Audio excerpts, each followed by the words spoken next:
Okay, we have statements from Julian Assange of Wikileaks fame. He spoke in a CNN interview after these nearly 20,000 emails were released that were taken from the Democratic National Committee, suspected by Russian hackers. And he refused to confirm or deny whether there was a Russian origin for this email leak, saying WikiLeaks deliberately creates ambiguity to protect all sources.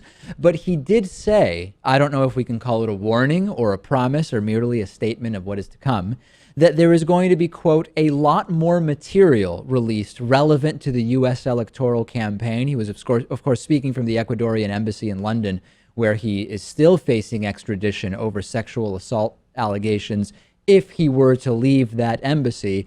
Some suggesting, and this is one of those vague terms, there have been articles written without any particular reason to think this, that say it could be indictable in terms of what might be revealed about Hillary Clinton by the upcoming leaks. And my concern, Lewis, is I don't think that there is anything particularly bad about informing people about things that happen that are dishonest or immoral or whatever. Although I've said many times, I don't advocate for breaking the law in terms of hacking. Of course, WikiLeaks, as far as we are told, not actually doing the hacking, but merely receiving information that was obtained by hacking and then releasing it.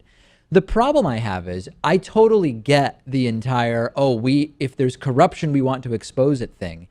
If the impact of it is that you are going to help elect Donald Trump, what greater good is being served? And this is where people split. They say, no, you know what? Julian Assange can't sit there and be the arbiter of when it makes sense to reveal corruption or insider whatever or immorality or whatever. He gets documents and he releases them. If they have an impact in the world, they have an impact in the world. It's not a very, it's a very sort of black and white way of looking at this, because depending on what you release and when, you are choosing to impact the world around you in a particular way. So I don't know. How do you feel about that? It has to be some type of calculated move to not just release everything the second you get it.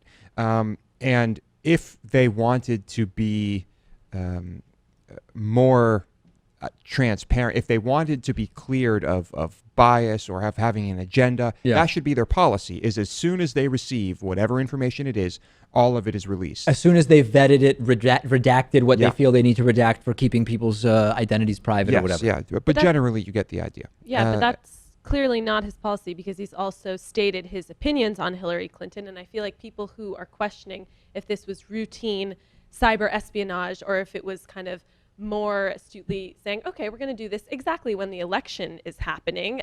How could that be possible if it was released right then? Well, that's the question that was asked of Assange in terms of the timing. If you believe that Russian intelligence was involved in the theft, hacking, procuring of these leaks, documents, emails, if you believe that, it stands to reason that they did it and gave it to Julian Assange at a time that would have an impact based on what they wanted. So the question to Assange asked by CNN during this interview that I watched was, aside from the fact that you protect your sources, what if you were being manipulated in terms of the timing by Russian intelligence? And he didn't really have an answer for that. He went back to this position of, well, we vet the documents and we release them if we believe that they are worthwhile.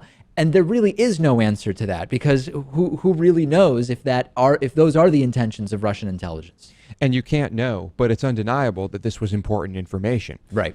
And so I say, just release it all. And if you do have an agenda, whatever, it's important information. I want to know it. I want the American people to know it. And even if it leads to a Donald Trump presidency, so be it, because Americans should know who they're electing as president.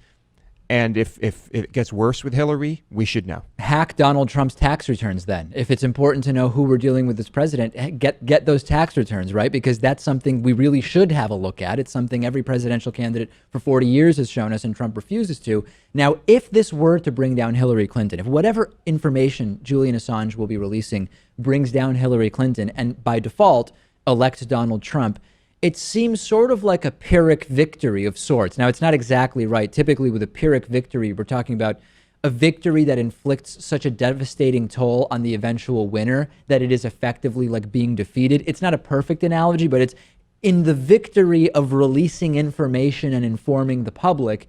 you end up electing someone that will have a far more devastating impact on the public. That does seem like a practical concern to me, Rachel, when we think about the practical impact of this.